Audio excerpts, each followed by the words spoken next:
Should the Rams go all in on this all-world defensive player if he becomes available? Will he become available? Could the Rams get him? Also, a former All-Pro cornerback urged to sign with the Rams, and we continue our countdown for the most important Rams heading into the 2025 season. That's coming up next on Locked On Rams.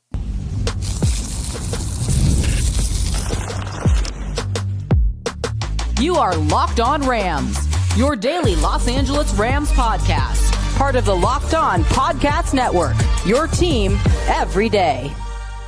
What is up, Ramily, and welcome to another episode of Locked On Rams, your daily podcast covering your Los Angeles Rams. Free and available wherever you get your podcasts. Locked On Rams, part of Locked On Podcast Network, your team every day. We're also available over on YouTube, so if you want to do me a huge favor, if you have not yet, join the party, do me the favor, hit the subscribe button, hit the notification bell, and if you're an existing subscriber, do us a huge favor and hit the like button, drop a comment down below.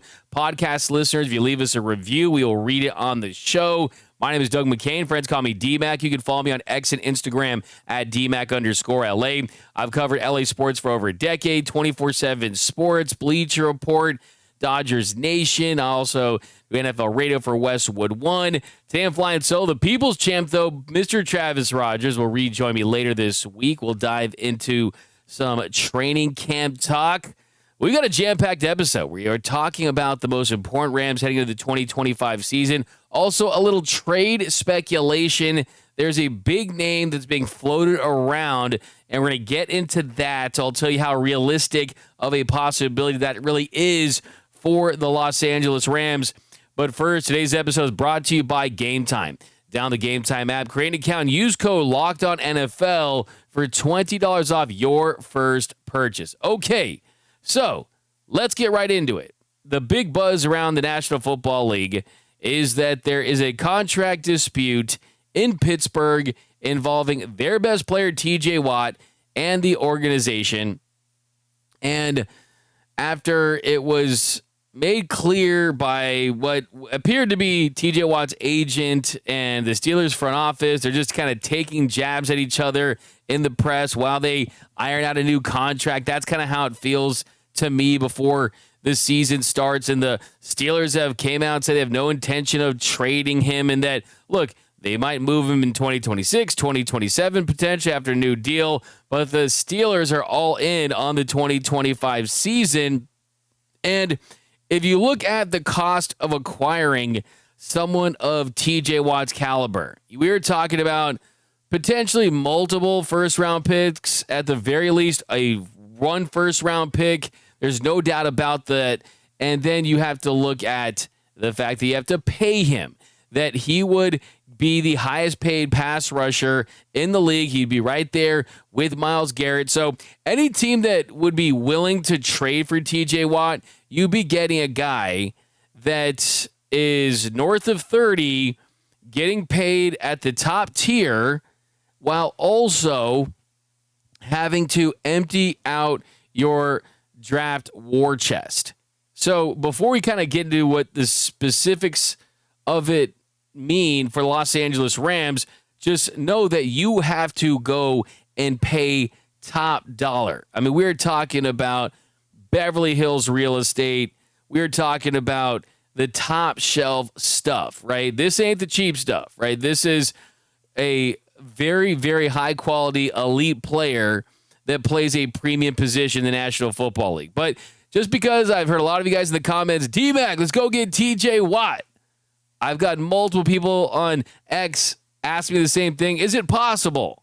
So for you, it's July, early July, before it really gets crazy. I'll just entertain the conversation. And I think that it's relevant because I think it's a good exercise into looking at what the Rams are working with heading into the season. Because when you look at where the Rams are at, they're a team that's in a really good position to address needs. They did get the additional first-round pick for the 2026 draft. When they traded that to the Falcons for Pierce, they moved out of the first round. You ended up taking Terrence Ferguson in the second round. So now that war chest has more assets in it that you can flip if you need to go out there and address it. Now, the thing with the TJ Watt situation is, let's just say hypothetically that the Steelers would seriously do this. And the reason why they would do it is, look, I mean, do the Steelers really want to guarantee him that money in the second, third year of his contract, things like that? And you look at the George Pickens deal, the Steelers weren't trading George Pickens until they ultimately did. Things can change rather quickly in the National Football League. Just talking to some people that cover the Steelers, they told me that it's highly unlikely, right? But it's not like he's Paul Skeens, right, of the Pittsburgh Pirates, right? He's not getting traded no matter what. For TJ Watt, he most likely will not be traded, but things can change quickly in the NFL. But let's just say for a second that there was even any hope of trading for someone like TJ Watt. Would it make sense for the Rams? Well, I think the first thing you have to look at is you look at the player. And the player that he's going to be 31 in October. This is not just a good player. It's not just a great player. This is a Hall of Fame level talent, right? This is someone who sits at that very exclusive table, that VIP table. He's in that VIP club, right? There's dudes that are in the All-Pro club. There's dudes that are in the Pro Bowl club. Then there's dudes that are at like the Myles Garrett club, right? I mean, that table where you go into that exclusive Hollywood club and you go inside and then you're in the club, but it's like there's also a velvet rope that gets you to the VIP section where the super famous people go. That's where TJ Watt is as far as his just overall ability when he's right, when he's at his very best. And you look at the age, I've already mentioned he is on the wrong side of 30 at 31, but he did win the NFL Defensive Player of the Year in 2021. He's finished top 5 in voting in 4 of the past 6 seasons, has 7 Pro Bowls. Has 4 All-Pros in his 8 seasons. So, yeah, he's an absolute menace as far as being a disruptor, a game wrecker, 108 career sacks. He led the league in sacks in 2020, 2021, and 2023. He has 126 career tackles for a loss, has 225 quarterback hits. And if you pair that with guys like Jared Verse and Kobe Turner and Braden Fisk, I mean, you could have the most ferocious defensive line with edge rushers in the league. And when you consider that your cornerback position, your secondary spot, if that is your quote-unquote weak spot, one way to address that is getting even better at another area on defense. And then you add the fact that Chris Shula is great at optimizing guys, you could see why it would take this to another level. Now, would you have to include Byron Young in that deal? Would you still have Byron Young? I mean, that's another thing that you have to consider as well. But let's do the cost to get him. I mean, the cost would be pretty astronomical because of a couple things. I mean, the Steelers aren't just going to give him up for a 3rd, 4th, or 5th round pick or anything like that. He's seeking an extremely lucrative extension, so you'd have to pay him, and you have to give him a serious haul. Now, just take a look at recent history for what guys like him have got, or as far as just some comps. I mean, you got guys like Chase Young, Hassan Reddick, Matt Judon, right? They're not at his level, and you've given up a 3rd round pick for guys like that. And then for guys like Montez Sweat and Khalil Mack, 2nd round picks. And then you got Bradley Chubb, a 1st round pick. The Rams, they have some history in acquiring guys that are elite at that position. They gave up a 2nd round pick for Von Miller in 2021. So they kind of know the price of doing business. But then it's not just the draft capital, because you're talking about a 1st round pick at the very least, potentially multiples, and then there's the contract extension. And I don't think that Watt deserves what Myles Garrett got, which is $88.8 million guaranteed, $40 million AAV. But let's just say he's in the Nick Bosa, Max Crosby bucket, where you're at 34 to 36 million, something in that range. That is an extremely high price for a TJ Watt. And if this team feels like he's that last missing piece that could truly get him over the top, and if you win a Super Bowl next year, you don't really care about what that's going to do for the 4 or 5 years after that, because Super Bowls are just incredibly special. They're very hard to win. A lot of franchises don't even have them. Looking at you, San Diego, And I'm looking at you, LA Chargers. I'm looking at you. I mean, all these franchises around sports, if you can just win one championship, World Series, NBA Finals, Stanley Cup, Super Bowl, it means so much. The Rams already have 2 to their name. You add a third one, and he's a big reason why. Well, you can live with that, especially when you factor in that Devontae Adams and Matthew Stafford. There's no guarantees with guys like that after this year and possibly the next year. So the Rams are in all-in mode, but I do think that they're still going to be cost-conscious, and they're not going to just be reckless with the assets that they do have. So I think when you look at if they should go for it, if it's available as an option, that is kind of how you would justify and how you would talk yourself into it for the Rams. But coming up next, we're going to talk some more TJ Watt. We're also going to talk about a cornerback that has been urged to sign with the Rams. That's coming up next on Locked On Rams. And a reminder that today's episode of Locked On Rams is brought to you by Gametime. Have you ever decided the last minute to head to a ball game with friends or family? Maybe it's a game day and you suddenly realize you want to be in the stands. That's exactly where Gametime comes in. It's the easiest way to grab last minute tickets, lowest price without the stress. With the money you save on tickets, you can splurge on food, drinks, merch, or even invite a bigger group to come with you. Gametime makes it possible. Gametime makes buying tickets easy, fast, and simple. Prices on the app actually drop the closer you get to first pitch, and they've got incredible last-minute deals, clear seat views, and a lowest price guarantee that takes the worry out of buying. Gametime is the official ticketing partner of Locked On MLB, making it easy to browse the app for an exciting upcoming MLB game. And the Dodgers are on the road. They're in Milwaukee, but they go up to San Francisco the end of the week. So, hey, make a trip up to San Fran. Go to a game up at Dodger Stadium North, Oracle Park, or the All-Star game is next week. Fly to Atlanta. Go crazy. Go to a game in the ATL, or the Dodgers are going to be back for a homestand after that. But either way, if you're going to buy tickets, go to Gametime. Gametime has last-minute tickets and zone deals for big savings, like 10% off exclusive zone deals for FIFA World Cup matches. So you got the FIFA Club World Cup matchups. It is the place to get. They get 10% off exclusive zone deals. Seat views right in the app before you buy, so you know exactly where you're going to be. That's one of my favorite things about Gametime is you get to see exactly what that view looks like. And then when you buy the ticket from Gametime, you sit in those seats and you're like, oh, this is exactly what I thought I was going to get. So take the guesswork out of buying tickets with Gametime. Down the Gametime app, create an account, use code LOCKEDONNFL for $20 off your first purchase. Terms apply. Again, create an account and redeem the code LOCKEDONNFL for $20 off. Down the Gametime app today. Last minute tickets, lowest price guaranteed. And we are off and running here on Locked On Rams. Thank you for making Locked On Rams your first listen every single weekday. Free and available wherever you get your podcasts. Locked On Rams, part of Locked On Podcast Network, your team every day. Also want to send a special shout out to the everyday listeners out there watching and listening to every single episode of Locked On Rams. Cannot thank you enough. We got a lot of new listeners, a lot of new viewers lately. And if you are new to the channel, here's the reminder. Join the Everyday Listeners Club. All you do is watch anytime we're on YouTube. We got a new drop.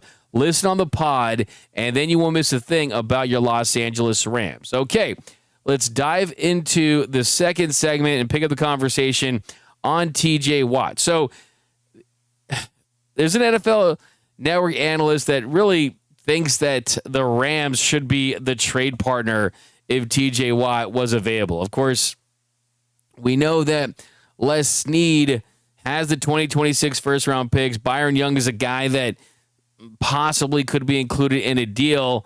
But I think let's kind of focus more on what that would mean to the future of this franchise. I mean, we talked about the cost to get him, but also what cost is it to the existing group?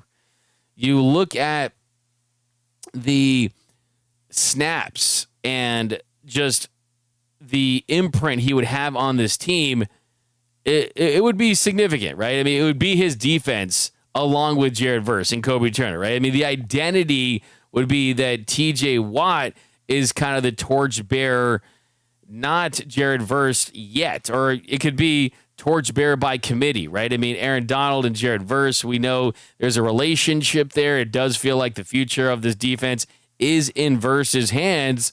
And you look at just the existing group, Jared Verse, Byron Young, you got Josiah Stewart, who, I mean, those guys together, 51 games in the NFL. So those guys are only going to get better with experience, and you need those consistent reps. And with TJ Watt, he's someone that last year, he had played a lot of snaps, of course. 83% of his snaps in the last 2 seasons. So you're not going to get a lot of rest from him. He's guys that goes out there and he works and he plays.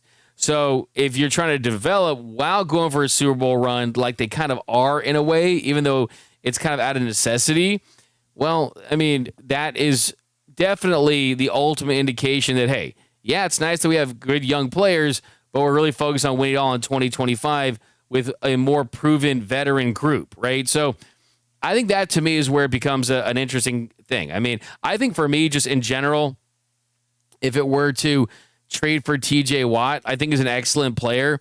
I think when you look at the draft capital, when you look at the price and the cost to extend him at that lucrative extension, I think it'd be a pretty easy pass for me, just because we don't know if that is going to be the ultimate need for the Rams. And you only have so many contracts you give out. You only have so many draft picks that you can include in a deal. And the last thing I would want would be the Rams to make a move that's such a splash move without really seeing what they need, if they need anything, to truly go all in for the 2025 season. I think that they have the talent internally in that building now to at least say, okay, we are okay with what we have now. Let's start the season. You have a really relatively favorable schedule to start things off, and then you kind of take it from there. And then let's also remind ourselves the fact that when you're looking for the long-term stability of this franchise, right?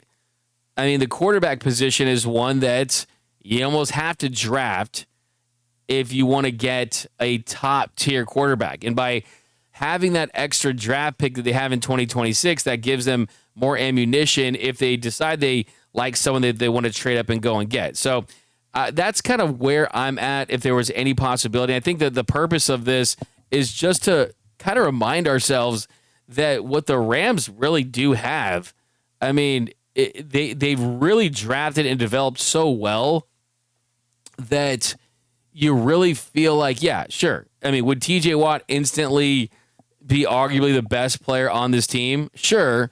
But does he play the most important position on defense? You could argue it's up there, right?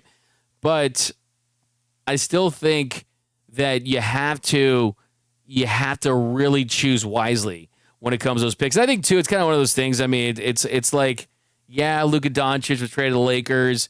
Yeah, Mookie Betts was traded to the Dodgers.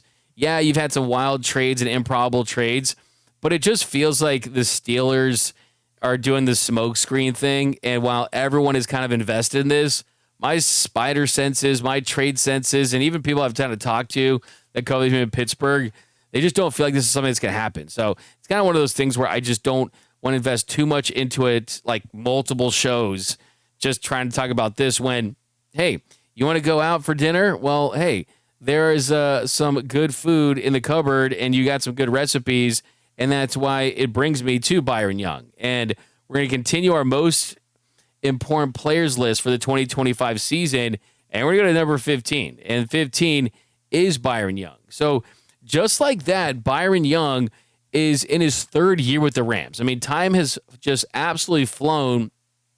And I think what we'll start with him is you look at how this pass rush started to gel and produce as the year went along, as Jared Verse started to click, as Braden Fisk was clicking, getting more experience. And I think when you look at the fact that those 2 playoff games, Eagles and Vikings, 16 sacks, it was just insane.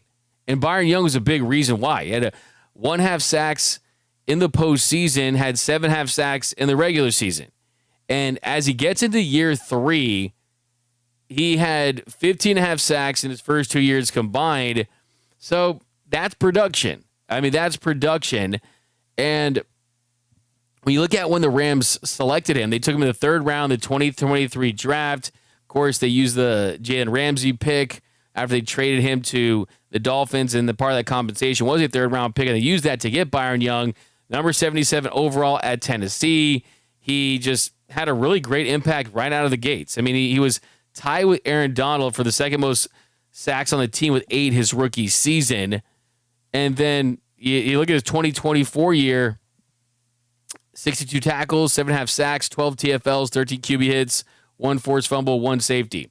Now, the role he's going to have for this team is, look, what the Rams do, you know what they're going to do at Chris Sheila, right? You got 2 starting edge rushers. You have Jared Verse and you have Byron Young. Now, Josiah Stewart is someone that's interesting that you're definitely going to have on your radar at a high level, because the better he plays, the more snaps he could just take away from Byron Young, just to kind of keep guys rotated in. They know that they're playing for a long season, so you're going to want a fresh group. But still, I mean, Byron Young is your every game type of player. And if he improves from year 1 to year 2 to year 3, he's going to continue to solidify himself in that role. Now, the cool thing about the Rams is they will move around their edge rushers, and they will move them to opposing sides. You won't see them just staying and living on one side. So I think with Young, what he was doing when he was just kind of being a game record at times and rush from the left side, I mean, that's where you're going to see him most likely is on that left side. But I do think with Jared Verse being on the right side going against the other team's left tackle, that with Byron Young kind of holding down his side, yes, you kind of might see him mix it up at times, but I think that they're just really comfortable in their roles, and I think that you're going to see that continue. I think with Young getting more one-on-ones, that's where he benefits from having Jared Verse. That's where he benefits from Kobe Turner. That's where he benefits from Braden Fisk. So I look for him to just bring pressure on the left side all year, strong. Dude's got one of those, not even a tattoo. It's literally like branded. It's like an elevated horseshoe thing. That's how you know he's a bad dude. He's a bad dude. He used to be the manager of a Dollar Tree. I mean, this guy has had just an incredible story, and now, I mean, he's money on the field. I mean, he's someone that absolutely has been an integral part of this redeveloped Rams defense. And the reason why he's so important is, like, here's the thing. Like, you go around the league, there's some teams that have a good edge rusher, the depth behind him is not great, and then, okay, it kind of limits the ceiling of what a defense is capable of.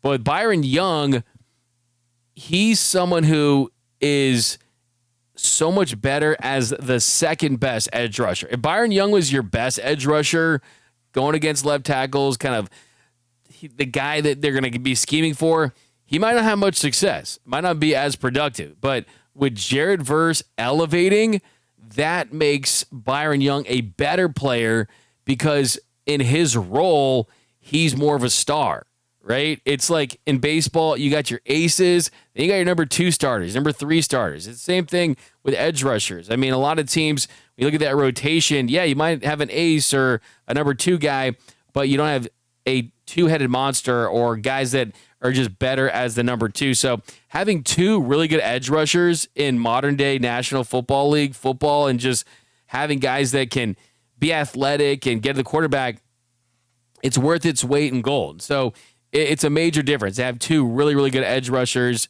And that's the thing. I mean, what it does is it makes it difficult for the opposing team to say, okay, we're going to go out there and we're going to double team your best pass rusher, and that's going to be it, because the rest of you guys you have aren't that great, right? It's okay.